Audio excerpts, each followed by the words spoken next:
الحمد لله وكفى والصلاة والسلام على سيد الرسل وخاتم الأنبياء. أما بعد فأعوذ بالله من الشيطان الرجيم. بسم الله الرحمن الرحيم. سبحان الذي يسرى بعبده ليلا من المسجد الحرام إلى المسجد الأقصى الذي باركنا حوله لنريه من آياتنا إنه هو السميع البصير.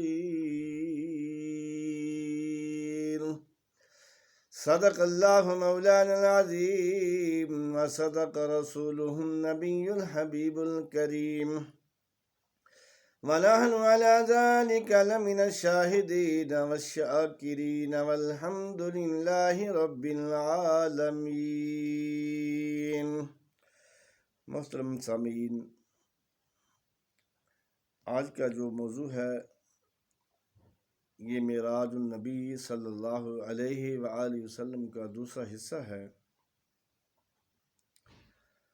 رب کائنات نے اپنے پیارے پیغمبر حضرت محمد مصطفیٰ احمد مجتبی صلی اللہ علیہ وآلہ وسلم کو معراج کرائی، اور معراج جب کرائی ہے تو رب کریم نے سبحان کا لفظ استعمال کیا۔ سبحان الذی اسری، پاک ہے وہ ذات جس نے سیر کرائی۔ سبحان کا مطلب سب سے زیادہ طاقت والا، سب سے بڑی طاقت والا۔ یہ کوئی ویسی شخصیت نہیں ہے جس نے اپنے پیارے پیغمبر کو معراج کرائی، بلکہ سب سے زیادہ طاقت اور ہمت والی ذات ہے وہ۔ کیونکہ رب کریم کو علم تھا کہ لوگ انکار کریں گے، لیکن اس انکار کا جواب دینے کے لیے رب کائنات نے سبحان کا لفظ استعمال کیا کہ سبحان کہتے ہی اس کو ہیں جو سب سے زیادہ طاقت والا ہو۔ ساری کائنات کی طاقت جب ختم ہوتی ہے اور وہاں سے رب کریم کی طاقت کا آغاز ہوتا ہے، اس کو سبحان کہتے ہیں۔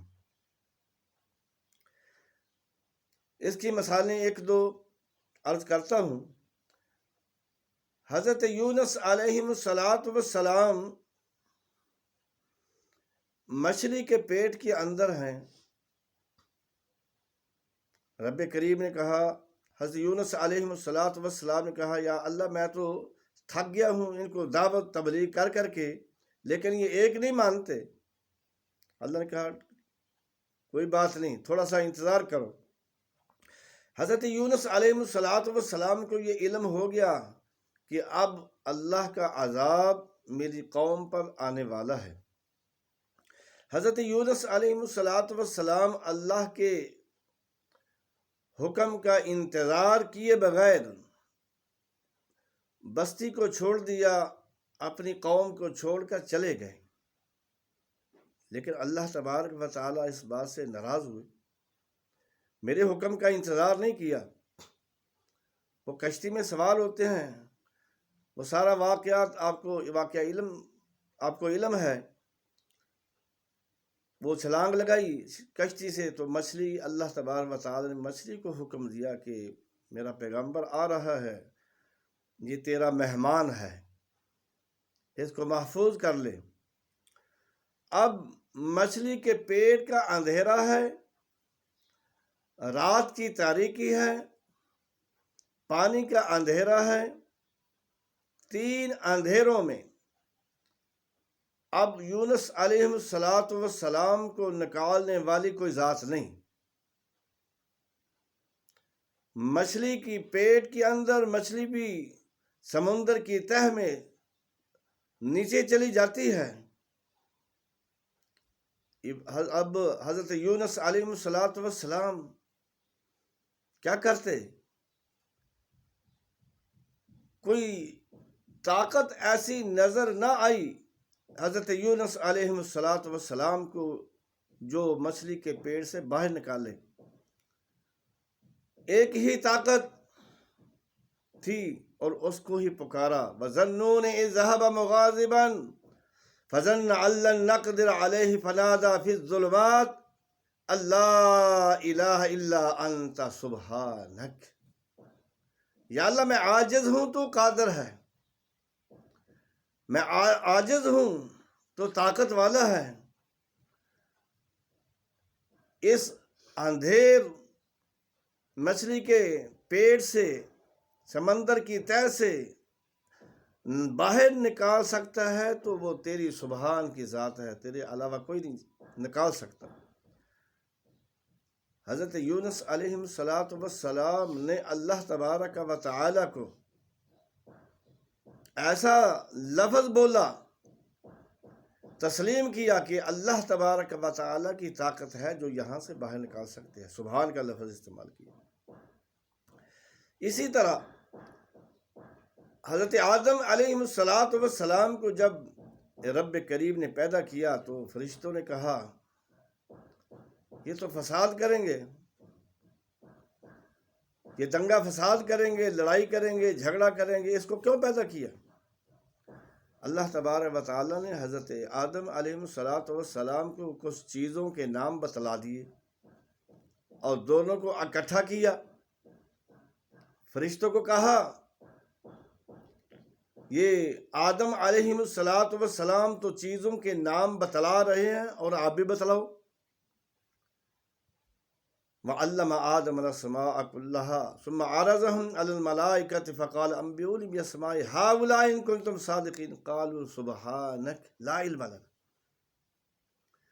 فرشتے بھی اقراری ہوتے ہیں کہ یا اللہ ہماری طاقت نہیں ہے. لا علم لنا قالوا سبحانک، یا اللہ تیری ہی ذات وہ طاقتور ہے، ہم کمزور ہیں. تو عظمت والا ہے، طاقت والا ہے، تو ہی قادر ہے، ہم ان چیزوں کے نام نہیں بتا سکتے. آدمی جب نماز کے لیے کھڑا ہوتا ہے، مؤذن اذان دیتا ہے، تکبیر ہوتی ہے، امام اللہ اکبر کہتا ہے، تو سب سے پہلا لفظ جو نمازی بولتا ہے وہ یہی کہتا ہے یا اللہ طاقت تیری ہے، عظمت تیری ہے، رفعت تیری ہے، بلندی تیری ہے، چوکھٹ تیری ہے، گردن میری ہے. سبحانک اللہم و بحمدک. سبحان کا لفظ بولا جاتا ہے. یہ مثالیں میں اس لیے دے رہا ہوں تاکہ سمجھ آ جائے کہ رب کریم نے اپنے پیارے محبوب کو سیر کرائی اور لفظ سب سے پہلے جو بولا ہے وہ سبحان کا بولا ہے، تاکہ لوگوں کو شک و شبہ نہ رہ جائے کہ میرے پیارے نبی کو سیر کرانے والی کون سی ذات ہے، تاکہ لوگوں کو پتہ چل جائے کہ سب سے سپر طاقت جو ہے وہ اللہ ہے، اور اس اللہ نے ہی اپنے پیارے محبوب کو سیر کرائی، معراج کرائی ہے. گزشتہ بیان میں بتلایا تھا کہ مسجد اقصیٰ من المسجد الحرام الی المسجد اقصیٰ، مسجد حرام سے مسجد اقصیٰ تک، وہاں پر تمام انبیاء نے نبی علیہ السلام کا استقبال کیا. اذان ہوتی ہے، تکبیر ہوتی ہے، حضرت محمد الرسول اللہ صلی اللہ علیہ وآلہ وسلم پھر جماعت کراتے ہیں، پھر وہاں پر انبیاء کے بیان ہوتے ہیں.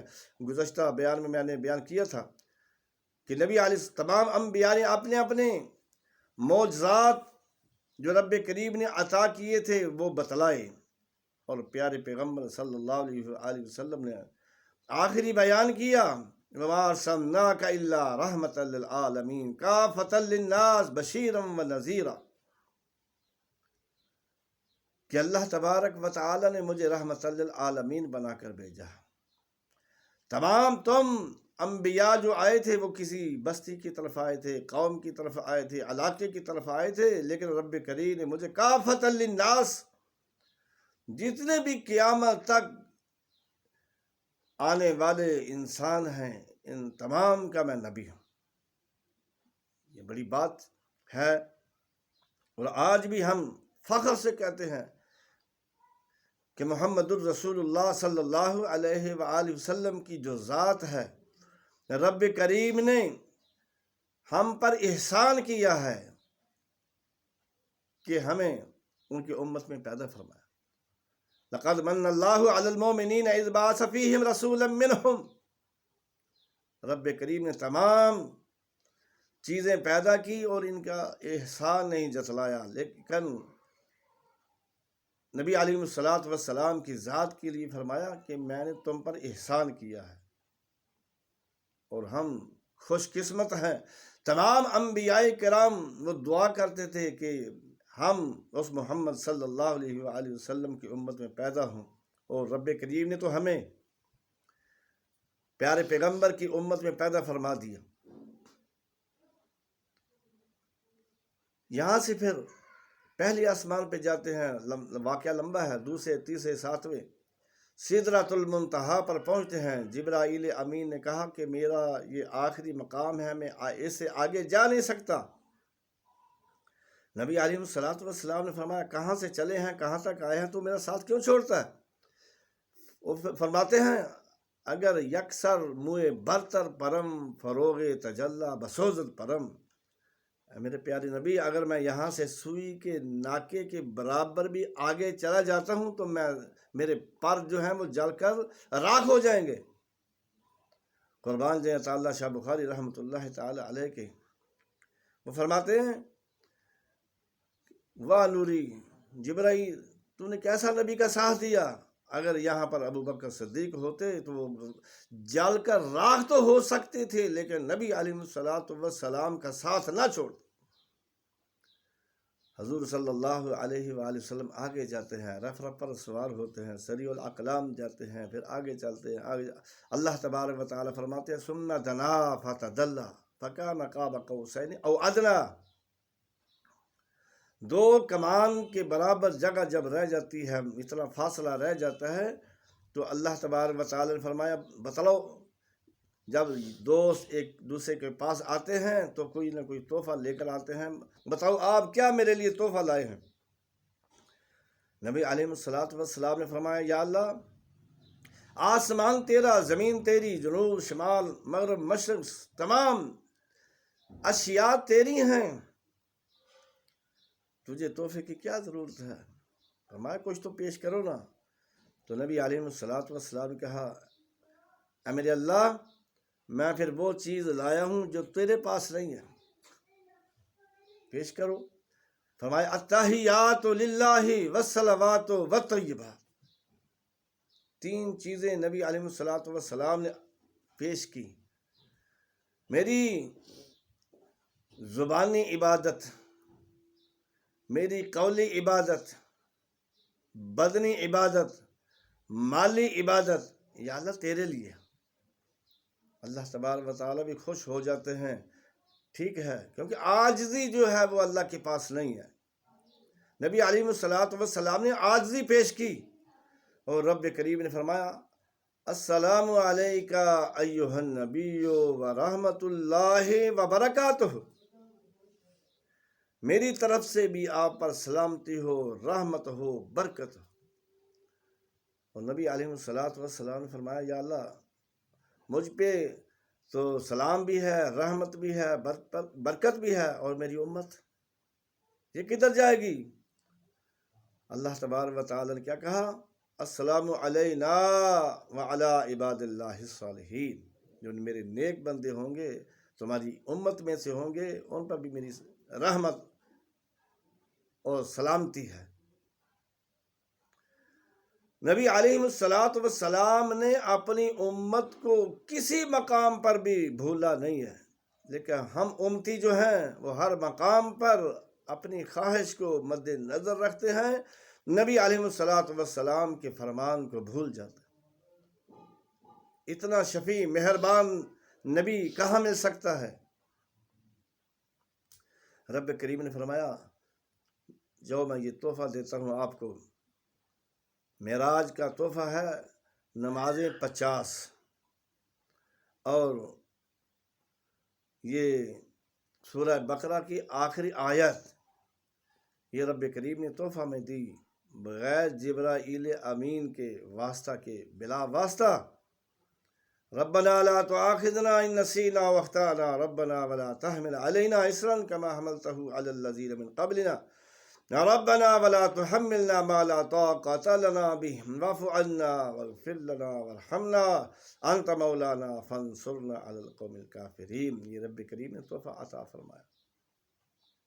نمازیں تو 50 تھیں، لیکن موسیٰ علیہ السلام سے جب واپسی پہ ملاقات ہوتی ہے، موسیٰ علیہ السلام نے پوچھا رب کریم نے کیا تحفہ دیا ہے؟ حضور صلی اللہ علیہ وسلم خوش ہے کہ 50 نمازیں۔ حضرت موسیٰ علیہ السلام نے کہا میں دنیا پہ رہ کے آیا ہوں، دیکھا ہے 50 نمازیں نہیں پڑھ سکتے، جاؤ اللہ سے تو کم کرا کے آؤ۔ حضور صلی اللہ علیہ وسلم جاتے ہیں آتے ہیں، جاتے ہیں آتے ہیں، 9 چکر لگا لیے، 45 معاف ہو گئی، 5 رہ جاتی ہیں۔ موسیٰ علیہ السلام کہتے ہیں جاؤ ایک اور چکر لگا لو۔ جو بے نمازی ہیں وہ تو کہتے ہیں اچھی بات تھی اگر چلے جاتے چلو معاف ہو جاتی ساری۔ حضور صلی اللہ علیہ وسلم نے کیا کہا، اب مجھے اللہ کے پاس جاتے ہوئے شرم آتی ہے کہ میں اتنی 5 نمازیں بھی نہیں پڑھ سکتا۔ حضور صلی اللہ علیہ وسلم جب واپس آتے ہیں، مکہ مکرمہ میں آتے ہیں، اور پھر صبح یہ سیر ہوئی ہے، کوئی عرصہ نہیں لگا، کوئی مہینے نہیں لگے، کوئی سال نہیں لگے، لیلن تھوڑی رات کے تھوڑے سے حصے میں رب کریم نے یہ سارے مناظر دکھلا دیے۔ یہ کام اگر کر سکتا ہے تو اللہ ہی کر سکتا ہے، اللہ کے آگے کوئی مشکل نہیں ہے۔ ہمیں تو معلوم ہوتا ہے وہ اتنا سفر ہے، یثرب گئے ہیں، بیت المقدس گئے ہیں، پھر آسمان دیکھے ہیں، کیسے اس میں تو سینکڑوں سال لگ جاتے ہیں، لیکن رب کریم نے لیلن رات کے تھوڑے سے حصے میں یہ سارے مناظر اپنے پیارے نبی کو دکھلا دیے۔ بیت اللہ کی دیوار کے ساتھ ٹیک لگا کر بیٹھے ہیں، جو آتا ہے اس کو بتلاتے ہیں کہ اللہ تبارک و تعالی نے مجھے سیر کرائی ہے، من المسجد الحرام الی المسجد الاقصی۔ لوگ کہتے ہیں کیا ہو گیا، ایسے کوئی جا سکتا ہے؟ چلو یہ نشانیاں بتلاؤ، پھر مسجد اقصی کی نشانیاں بتلاؤ۔ نبی علیہ الصلوۃ والسلام خاموش ہیں۔ اللہ تبارک و تعالی نے کہا میرے پیارے نبی پریشان ہونے کی ضرورت نہیں ہے۔ رب کریم نے وہ سارا مسجد اقصی کا نقشہ جو تھا وہ پیش کر دیا۔ وہ سوال کرتے جاتے ہیں، نبی علیہ الصلوۃ والسلام ان کے سوالوں کا جواب دیتے جاتے ہیں۔ انہوں نے سوال کیا اچھا یہ بتلاؤ کہ راستے میں کچھ دیکھا؟ نبی علیہ الصلوۃ والسلام نے فرمایا ہاں قافلہ دیکھا ہے۔ ان کا راستے میں اونٹ جو تھا وہ گم ہو گیا، وہ مل گیا تھا، وہ فلاں دن قافلہ پہنچ جائے گا، وہ پہنچا بھی۔ یہ سارے اکٹھے ہو کر ابو جہل وغیرہ سب سے زیادہ یہ حضرت ابو بکر صدیق رضی اللہ تعالی عنہ کے پاس جاتا ہے، کہتا ہے ابو بکر یہ بتلاؤ کوئی آدمی راتوں رات، وہ بھی تھوڑے سے رات کے حصے میں یہاں سے شام جا سکتا ہے، بیت المقدس جا سکتا ہے؟ ابو بکر نے پوچھا یہ بتلاؤ وہ کون کہتا ہے؟ ابو جہل نے کہا وہ تیرا جو یار ہے جس کا تو ساتھ نہیں چھوڑتا، یہ باتیں وہ کر رہا ہے۔ قربان دیں ابو بکر صدیق کے، فرمایا اگر میرا پیارا نبی کہتا ہے تو وہ سچ کہتا ہے۔ یہ ہے بغیر دیکھے نبی علیہ الصلوۃ والسلام کی بات پر ایمان لانا، قربان جائے ابو بکر صدیق رضی اللہ تعالی عنہ کے کسی مقام پر بھی ابو بکر صدیق نے نبی علیہ الصلوۃ والسلام کا ساتھ نہیں چھوڑا، جو پاس تھا مال و دولت سب کچھ نبی علیہ الصلوۃ والسلام پر قربان کر دی ہے۔ اللہ تبارک و تعالی ہم سب کو نبی علیہ الصلوۃ والسلام سے پیار اور جو نبی علیہ الصلوۃ والسلام کے فرمان حکم ہے ان پہ عمل کرنے کی، اور صحابہ کرام رضوان اللہ تعالی علیہم اجمعین کے ساتھ پیار اور محبت کرنے کی رب کریم ہم سب کو توفیق عطا فرمائے، آمین۔ وآخر دعوانا الحمدللہ رب العالمین۔